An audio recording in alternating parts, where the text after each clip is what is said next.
CDS general Bipin Rawat ने इस बार चीन को खुली चुनौती दे दी है कि अगर चीन पीछे नहीं हटा तो भारत मिलिट्री एक्शन लेगा। नमस्कार दोस्तों, मैं साहिल चौधरी आप सबका स्वागत करता हूं इंडिया टॉक्स पे। एक मीडिया चैनल द्वारा पूछे जाने पर सीडीएस जनरल बिपिन रावत ने ये कहा कि जो मिलिट्री ऑप्शन है वो चीन के लिए बिल्कुल खुला रखा गया है और ये जो अभी डिप्लोमेटिक टॉक्स चल रहे हैं और ये जो आर्मी के स्तर पर बातचीत है, अगर ये सफल नहीं होता है तो भारतीय सेना, भारतीय वायुसेना और नौसेना तीनों मिलके किसी मिलिट्री एक्शन की तरफ बढ़ सकते हैं। यानी उनका ये साफ संदेश था कि भारत का जो मिलिट्री एक्शन है वो पूरी तरीके से तैयार है। हम बस इंतज़ार कर रहे हैं कि एक बार जो बातचीत से मामला है वो सॉल्व हो जाए और चीन चुपचाप पीछे चले जाए। अगर भारत की बात वो डिप्लोमेटिक लेवल पे नहीं मानता है तो भारतीय सेनाएं किसी भी वक्त चीन की तरफ आगे बढ़ सकती हैं। इसके साथ साथ उनका ये भी कहना था कि बॉर्डर के ऊपर जो भी घुसपैठ हो रही है वो डिफरेंस ऑफ परसेप्शन की वजह से हो रही है, यानी किसका बॉर्डर कहाँ है इसके बारे में कन्फ्यूजन है।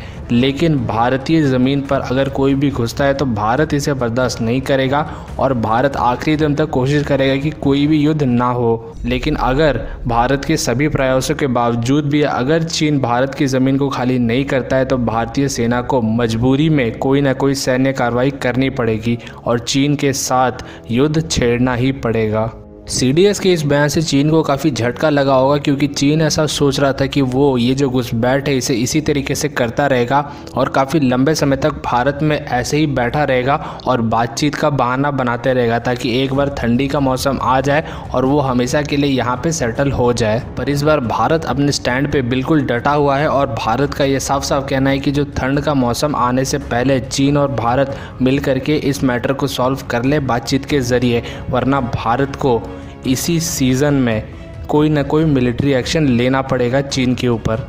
और इन सब की जो तैयारी है वो पहले दिन से ही चल रही है। हम जानते हैं कि किस तरीके से बीच में एयरफोर्स की बैठक हुई थी जिसमें एयरफोर्स के सारे बड़े बड़े अधिकारी मिले थे।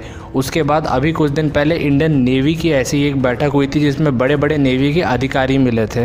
ये सारे मीटिंग्स ये बात दर्शाते हैं कि भारत की जो तीनों सेनाएं हैं वो छुप छुप करके जो भी सैन्य तैयारी है वो उनको कंप्लीट कर रही है, ताकि अगर बातचीत से मामला सॉल्व नहीं होता है तो वो सीधे जो कार्रवाई है उनको कर सके। वो तैयारी पहले से ही कर रही है कि बाद में किसी भी तैयारी की ज़रूरत ना पड़े।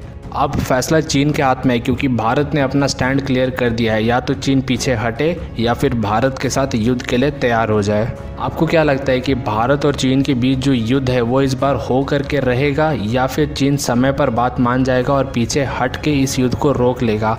आप मुझे कमेंट में लिख करके ज़रूर बताएं और वीडियो पसंद आने पर इसे लाइक करें और इंडिया टॉक्स को सब्सक्राइब कर लें। मिलते हैं अगले वीडियो में, तब तक के लिए थैंक्स फॉर वॉचिंग।